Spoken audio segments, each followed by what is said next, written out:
안녕하세요 여러분. 안전한 투자가 최고다를 외치는 투자의 신 대표 허준열입니다. 오늘은 사라진 청약 추첨제, 청약 가점제는 30대에게 절망뿐이라는 주제를 가지고 좀 말씀 좀 나눌게요. 커트라인 상승 60점이 30대에게는 굉장히 불가능한 점수예요. 추첨제가 아닌 가점제는 40, 50대가 독차지를 하죠. 문제는 대출 규제로 40대, 50대 현금 부자들만 혜택을 누릴 수가 있죠. 갈등의 시작은 어디서 비롯됐냐면은 정부가 가점제 물량을 늘리고 규제 지역을 대폭 확대했어요. 여기서부터 불행은 시작된 거죠.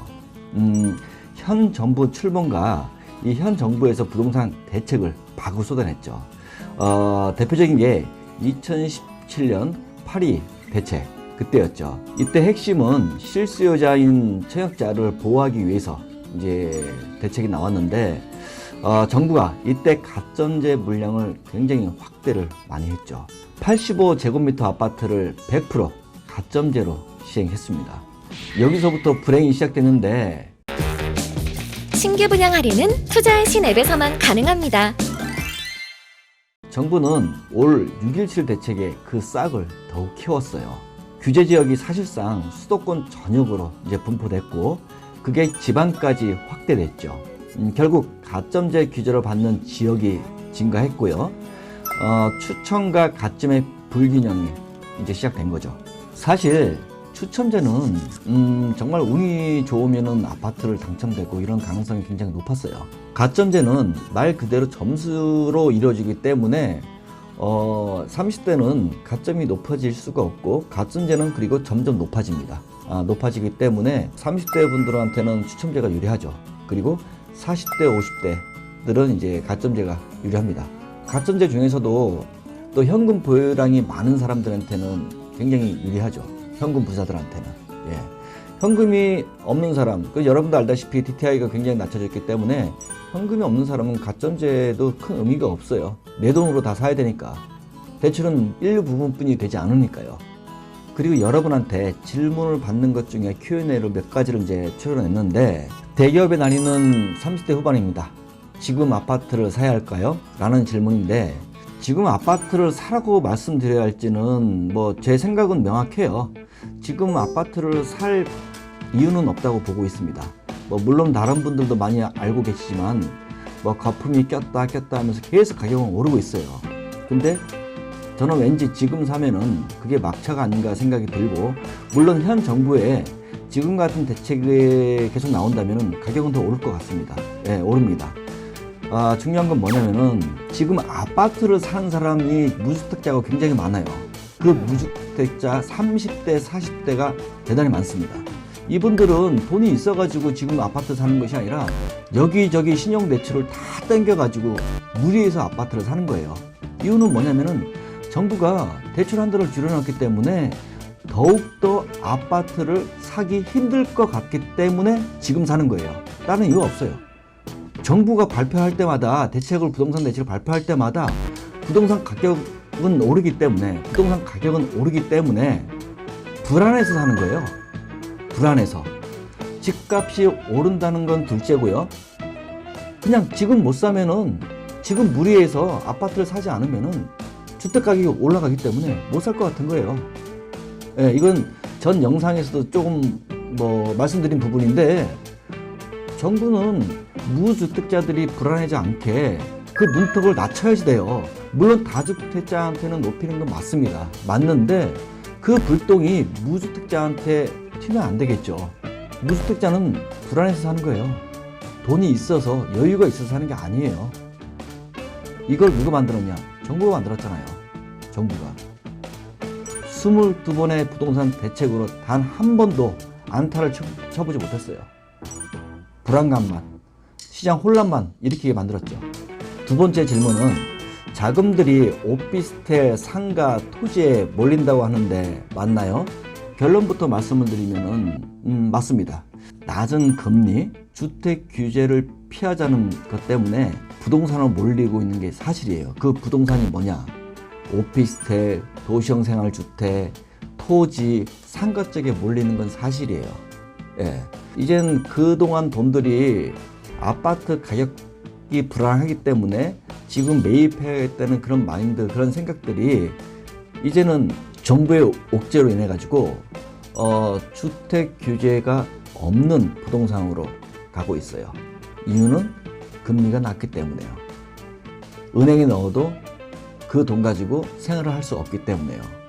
그렇다고 여러분도 아실 거예요. 오피스텔은 지금 굉장히 포화 상태예요. 적은 금액으로 부동산 투자를 할 수 있다는 장점이 하나 있고요.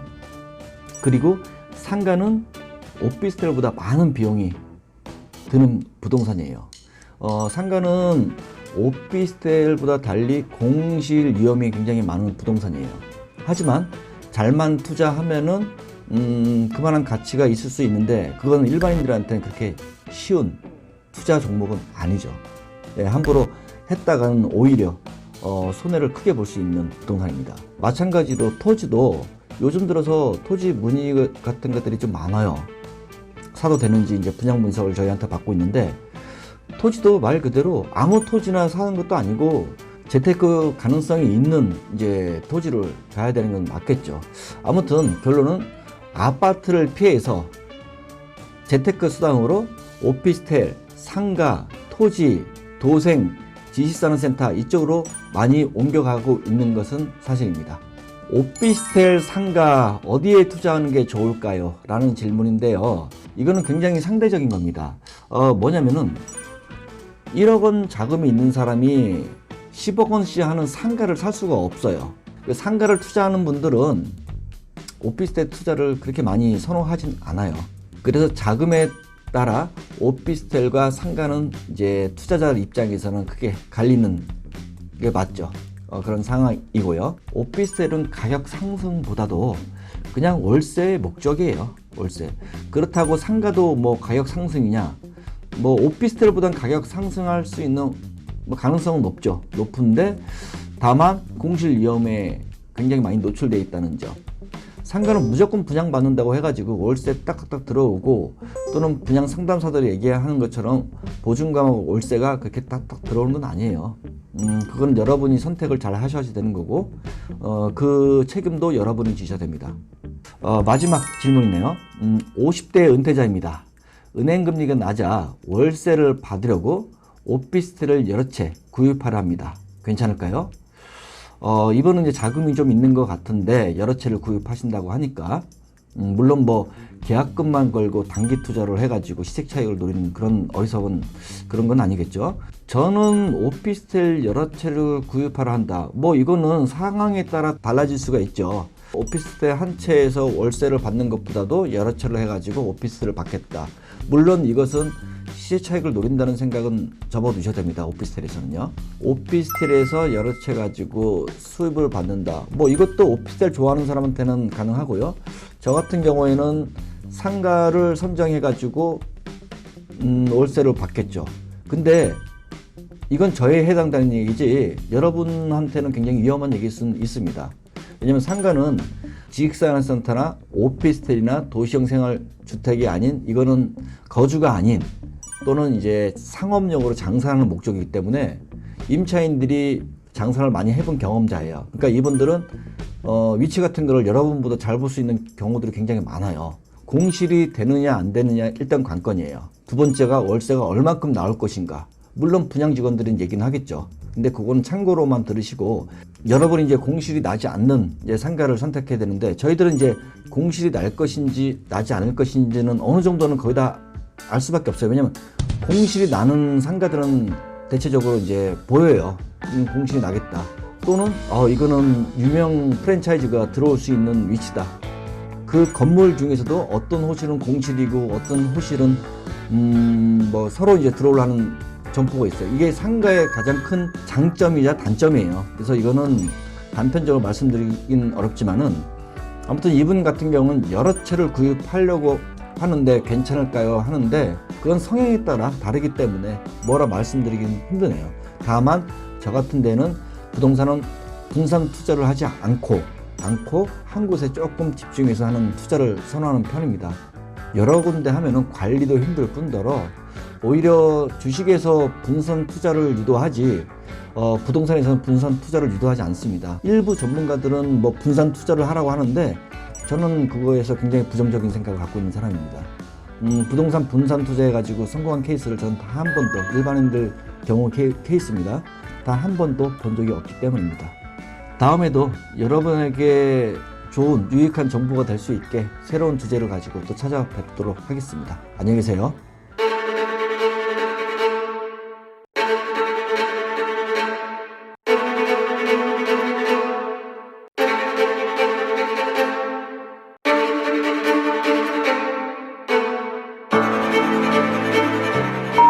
변호사를 현명하게 선택하지 못해서 또는 법에 대해 잘 몰라 눈 뜨고 당한다는 말이 딱 어울리는 경우입니다.